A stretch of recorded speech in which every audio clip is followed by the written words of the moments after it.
प्रचंड असं ऊन आपल्या डोक्यावर आहे. भरत शेठचा अर्ज भरायला आपण निघालोय. मी शेठ मगाशी विसावाकडून येत होतो.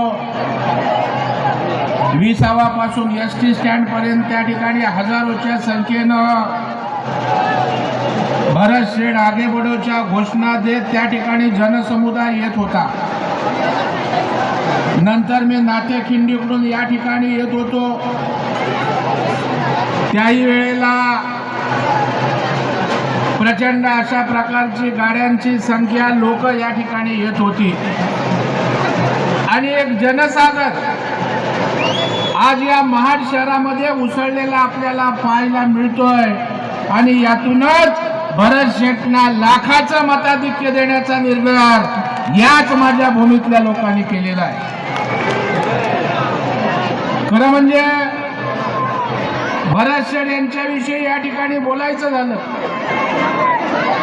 तर सर्वसामान्यांसाठी, गोरगरिबांसाठी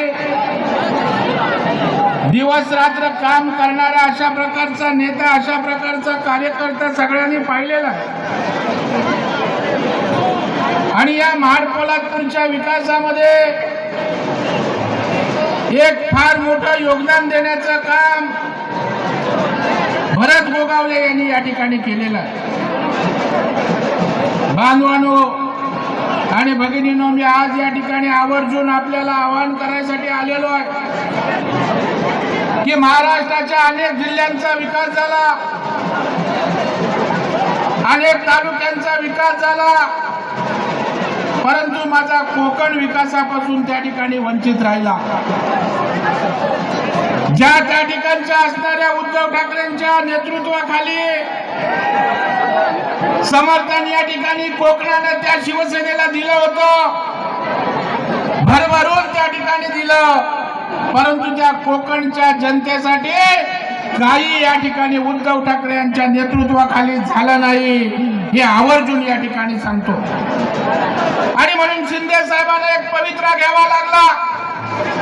ज्या वेळेला हिंदुत्वाचे विचार आपण त्या ठिकाणी बाजूला सोडले, ज्या वेळेला बाळासाहेबांचा सेवा करण्याचा धर्म आपण त्या ठिकाणी बाजूला सोडला आणि काँग्रेसची तळी उचलायला उद्धवजी ठाकरे साहेब लागले, त्यावेळेला शिंदे साहेबांनी हा छत्रपतींचा भगवा आपल्या हातात घेऊन या महायुतीचं सरकार बनवलं.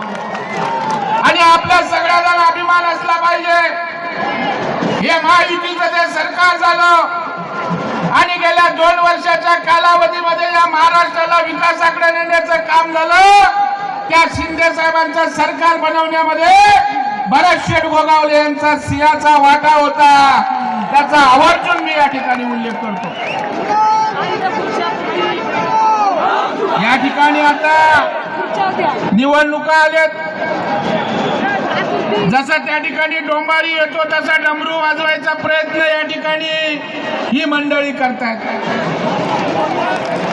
त्यांच्याकडे कुठल्याही प्रकारची कामाची शिदोरी नाही. या महाड, पोलादपूर, माणगाव साठी आपण काय केलं ही 4 कामं आपण सांगू शकत नाही, परंतु आज भरत शेठनी जी कामं केले, एवढं मोठं पुस्तक काढलंय, त्याच्यामध्ये पण कामं त्या ठिकाणी राहू शकली नाहीत. म्हणून ही लढाई विकासाची आहे. ही लढाई त्या ठिकाणी भावनेची नाहीये. ही लढाई त्या ठिकाणी भावनिक होऊन साथ घालायची नाहीये. गेले 40-45 वर्ष आमचा महाड विधानसभा त्या ठिकाणी विकासापासून वंचित होता. त्याला सोनेरी दिवस आणण्यासाठी भरत शेठना आपल्याला त्या ठिकाणी निवडून द्यायचं आहे. काय आमचा उद्देश आहे की मी या मातीतला, मी या पोलादपूरचा सुपुत्र आहे. मलाही वाटतं मी जेव्हा महाराष्ट्रात फिरतो तेव्हा माझ्या जिल्ह्यामध्ये, माझ्या तालुक्यामध्ये त्या ठिकाणी विकासाचा डोंगर झाला पाहिजे. परंतु या काँग्रेसची मंडळी त्या ठिकाणी कुठल्याही प्रकारचा विकास करायचा नाहीये, केवळ जातीपातीचं आणि भावनिक राजकारण करायचं आणि त्या ठिकाणी आपली पोळी भाजायची हा धंदा यांनी या ठिकाणी केला. बांधवांनो आणि भगिनींनो, मी मगाशी येत होतो, सर्वसामान्य माता भगिनी कार्यकर्ते या ठिकाणी येताना दिसत होते. ही आणलेली गर्दी भाड्याची नाहीये, ही आणलेली गर्दी अंतःकरणापासून आले. माझा शेठ आमदार होईल, माझा शेठ उद्या मंत्री होईल, माझ्या मुलाबाळांचं त्या ठिकाणी भविष्य घडवण्यासाठी या महाडमध्ये भरत शेठच त्या ठिकाणी काहीतरी करू शकतो, हा विश्वास आज जनतेच्या मनामध्ये या ठिकाणी आहे. भरत शेठ काळजी करायचं कारण नाही. भारतीय जनता पार्टी सुद्धा ताकदीनं आपल्या प्रचारात आपल्या खांद्याला खांदा लावून त्या ठिकाणी काम करणार आहे. तटकरे साहेब सुद्धा त्या ठिकाणी या ठिकाणी जातीनं काम करणार आहेत. आरपीआयची मंडळी त्या ठिकाणी काम करणार आहे आणि विशेष ही निवडणूक दाखवून देणार आहे. लोकसभेला थोडीशी चूक झाली, परंतु त्या ठिकाणी इथला माझा मुस्लिम बांधव दाखवून देणारा माणुसकी काय असते. भरत शेठला मुस्लिम समाजी मोठ्या ताकदीनं मतदान करणार आहे. कारण बांधवांनो, या मुस्लिम समाजाची सुखदुःख असतील, येता तुम्ही कधी? मुस्लिम समाजाच्या अडीअडचणी आहेत, येता कधी तुम्ही? या मुस्लिम समाजाचे अश्रू पुसण्याचं काम सुद्धा आपला भरत शेठ गोगावले करतो, हे प्रत्येकाला त्या ठिकाणी माहित आहे. वैणीतली लोक सांगतात 5 वर्ष आमदार आदित्य ठाकरे आमच्याकडे फिरकले नाहीत, त्यांनाच आम्ही घरी बसवल्याशिवाय राहणार नाही. त्यामुळे स्वतःची काळजी करा. भरत शेठच्या केसालाही धक्का लावण्याची धमक आणि ताकद आदित्य ठाकरे तुमच्यात आणि मातोश्रीमध्ये त्या ठिकाणी नाही. सुभाष देसाई आले होते ना भरत शेठ, उद्योग मंत्री असताना यांच्या मुलांनी काय काय उद्योग केले हे काढले ना, तर पुन्हा इकडे हे फिरकणार नाहीत. बेरोजगाराला रोजगार देण्याची भाषा करता. अरे देसाई साहेब, आपण या राज्याचे उद्योग मंत्री होतात.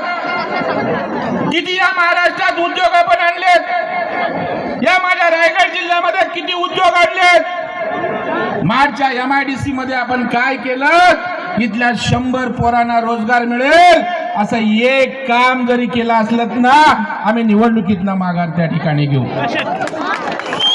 उलट भरत शेठ त्या ठिकाणी सकाळ दुपार संध्याकाळ या कष्टकऱ्यांच्या गोरगरिबांच्या मुलाबाळांसाठी त्या ठिकाणी काम करत असतात. त्यांच्यामुळे तुमच्या 9%ला महाडची जनता भीक घालणार नाहीये, हे अत्यंत जाहीरपणे या ठिकाणी सांगतो. गद्दार बोलता, कोणाला गद्दार बोलता?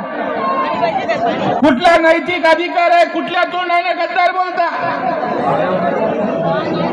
अरे गद्दार तर खरे तुम्ही आहात. बाळासाहेबांचा विचार घेऊन आम्ही एकत्रितपणे महायुती म्हणून सरकार त्या ठिकाणी बनवू शकलो असतो, परंतु निवडून आले भाजप सोबत आणि त्या ठिकाणी संगत केली त्या ठिकाणी काँग्रेस सोबत. कोण गद्दार आहे? उद्धवजी ठाकरे. कोण गद्दार आहे? आदित्य ठाकरे. कोण गद्दार आहे? सुभाष देसाई साहेब. अहो, तुमच्या स्वतःच्या मुलाला सांभाळू शकत नाही तुम्ही. तुमचा मुलगा शिंदे साहेबांच्या सेनेत गेला. का गेला? तर विकासने आमच्या तरी मर्यादेत बोलला. जरा विकास बरा आहे, निवडणूक आहे, जरा विकास शांततेच घे. असं निवडणुकीनंतर आपण हिशोब चुकते करू सगळ्यांचे. त्यावेळेला उद्योग खात्यामध्ये काय नंगानाच मांडला होता. आताच्या उद्योग मंत्री आता येतील तेव्हा ते आपल्याला त्या ठिकाणी सांगतील. त्याच्यामुळे लोकांचा आता तुमच्यावर भरोसा राहिलेला नाही. मी या मातीतला, माझा जीव या ठिकाणी तडमडत असतो. भरत शेठ जेव्हा जेव्हा असतात, मी इथल्या विकासासाठी जे म्हणून सरकारच्या माध्यमातून करता येईल ते करण्याचा, तो निधी आणण्याचा प्रयत्न करत असतो. मला काही ते निवडणूक लढवायची नव्हती, परंतु आज अनेक वर्ष विकासापासून वंचित आमचा विभाग आहे. त्याला आकार देण्याचा आम्ही सारे मिळून प्रयत्न करायला पाहिजे. का हो यांना निवडून द्यायचं?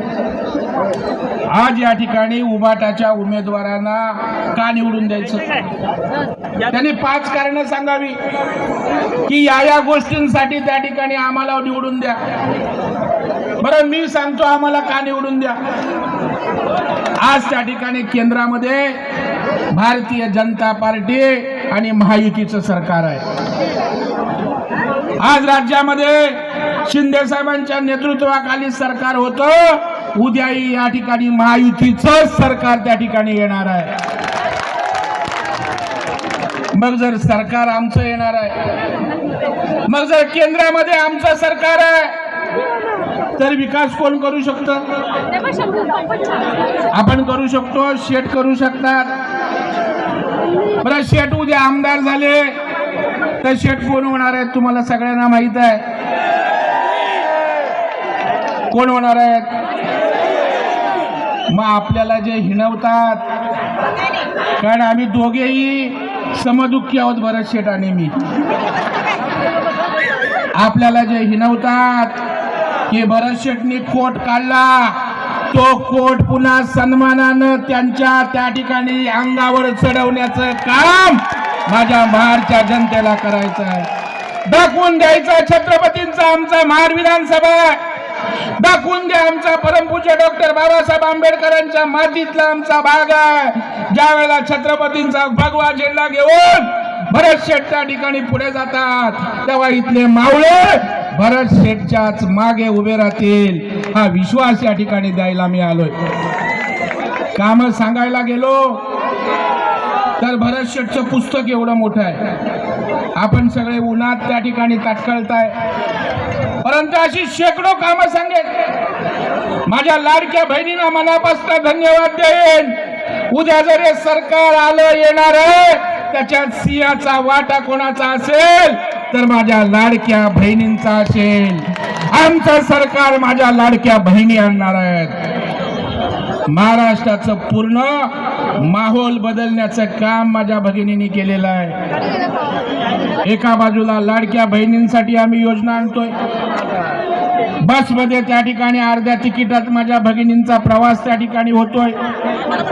लेख लाडकी योजनेच्या माध्यमातून 18 वर्षाची माझी ती मुलगी होईल, त्यावेळेला त्या ठिकाणी तिला 1 लाख रुपयापर्यंत पैसे मिळणार आहेत.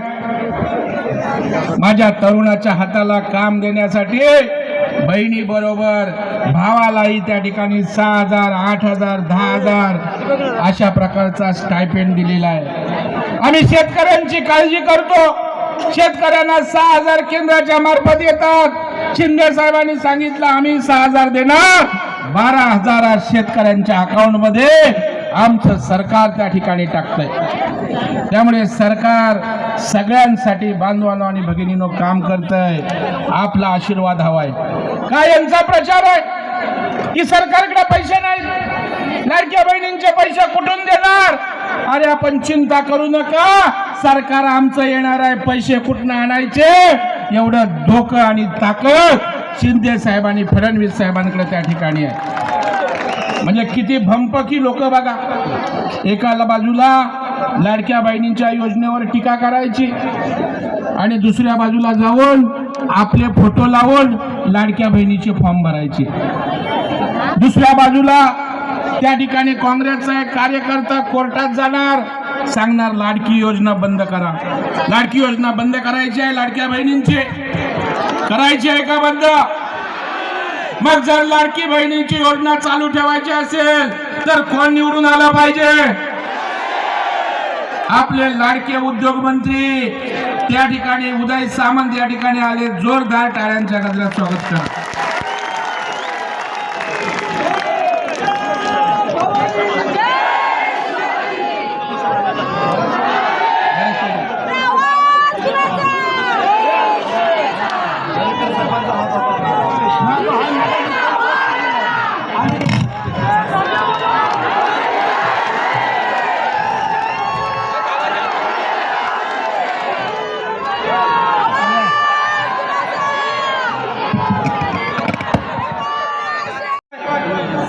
बाजूला या ठिकाणी या बहिणींना काय उपयोग होतोय त्याची तुम्हाला कल्पना नाही. शिंदे साहेब एक संवेदनशील माणूस आहे. या लाडक्या बहिणींच्या इंटरव्ह्यू आपण ऐकले असेल. अनेक महिला सांगतात की मला ते 1,500 आले म्हणून मला हॉस्पिटलमध्ये औषधं घ्यायची होती. सरकारच्या 1,500 रुपयाचा उपयोग झाला. जेव्हा त्या ठिकाणी शिक्षणाच्या खर्चासाठी घरी विवंचना पैशाची होती त्यावेळेला अकाउंट मध्ये 2 महिन्याचे 3,000 आले. माझ्या बहिणी बोलतात शिंदे माझा भाऊ आहे, देवेंद्रजी माझे भाऊ आहेत, त्यांना आम्ही कधीच त्या ठिकाणी विसरणार नाही. अजित दादांना आम्ही त्या ठिकाणी विसरणार नाही. आणि मग जर महाराष्ट्र बदलतोय, महाराष्ट्रात विकासाकडे त्या ठिकाणी जातोय तर आपण त्याला साथ देणार आहोत की ज्यांनी या महाराष्ट्राचं 2 वर्षामध्ये वाटोळं केलं त्या उद्धव ठाकरेंच्या नेतृत्वाखाली उमेदवाराला त्या ठिकाणी निवडून देणार आहोत. हा विचार करण्याची आज या ठिकाणी आवश्यकता आहे. बांधवांनो, अनेक विकास कामं आहेत. भरत शेठ या ठिकाणी करतायत. मी त्या ठिकाणी महायुतीचा भाग आहे. मी आपल्या सगळ्यांना शब्द देतो, मी असेल, भरत शेठ असेल, तटकरे साहेब असतील, माड पोलादपूर माणगावचा चित्र बदलल्याशिवाय आम्ही राहणार नाही. त्यासाठी आपल्याकडून एकच अपेक्षा आहे, त्यासाठी आपल्याकडून एकच अपेक्षा आहे की आपला विजय असा लेचापेचा विजय नको. आपला विजय किरकोळ मध्ये असता कामा नये. आज महाराष्ट्र भरत शेठला पाहतोय. भरत शेठ आज महाराष्ट्राचं एक लोकप्रिय अशा प्रकारचं व्यक्तिमत्व झालंय. ज्या वेळेला भरत शेठचा निकाल येईल, ज्या वेळेला मतमोजणी होईल त्यावेळेला मताधिक्य 1,00,000च्या खाली या ठिकाणी असता कामा नये. अशा प्रकारची विनंती सुद्धा या ठिकाणी मी आपल्याकडे करणार आहे. सारा परिवार आपल्यासाठी काम करतोय.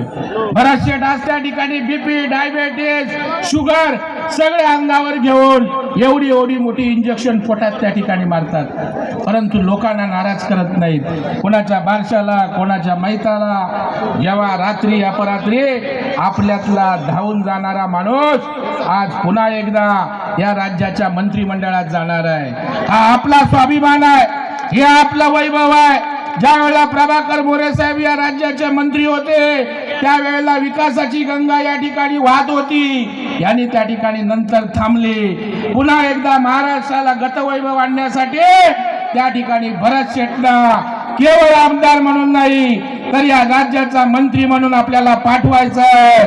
त्याच्यामुळे तुमचं मत केवळ आमदार ठरवणार नाही, तुमचं मत या राज्याचं सरकार कोणाचं ठरवणार आहे. तुमचं मत या राज्याचा मंत्री कोण असणार आहे ते ठरवणार आहे. आणि म्हणून आपलं अमूल्य अशा प्रकारचं मतदान या ठिकाणी आपण महायुतीचे भरत शेठ गोगावले या ठिकाणी त्यांच्या मागे आपण ताकदीनं द्या. मी माझे सर्व भारतीय जनता पार्टीचे सहकारी, आमचे बिपुन मामुणकर असतील, जयवंत दळवी असतील, सर्व पदाधिकारी यांना सांगतोय की आपण ताकदीनं भारतीय जनता पार्टीचा उमेदवार असताना काम करतो. त्याच ताकदीनं त्या ठिकाणी खांद्याला खांदा लावून या ठिकाणी भरत शेठच्या विजयामध्ये आपली मोठी ताकद आणि हातभार त्या ठिकाणी लागला पाहिजे. अशा प्रकारचं आवाहन या ठिकाणी करतो. आणि आपला भरत येईल परत, आपला भरत, आपला भरत, आपला भरत, आपला भरत. धन्यवाद. जय हिंद, जय महाराष्ट्र, भारत माता की जय.